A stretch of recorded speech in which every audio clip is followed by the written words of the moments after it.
నమస్కారం ఘంటారావానికి స్వాగతం. ముందుగా ప్రధాన అంశాలు. వరి స్థానంలో ఆరుతడి పంటలు ప్రోత్సహించాలన్న కోమటిరెడ్డి. కష్టకాలంలో రైతులకు అండగా ఉండాలని సూచన.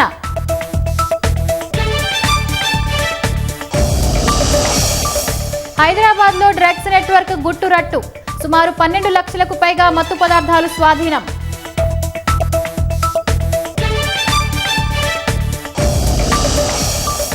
ప్రపంచం సాంకేతికత వేగంగా మారుతున్నాయన్న ప్రధాని. నిత్య విద్యార్థులకే మనుగడ ఉంటుందని హితవు.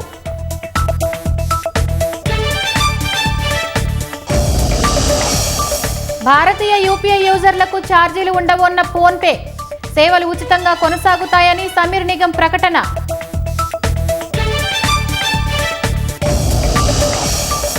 హాన్కువాంగ్ పేరుతో థాయిలాండ్ సైనిక విన్యాసాలు. చైనా గ్రే జోన్ వ్యూహాలను తిప్పికొట్టేలా ప్రదర్శన.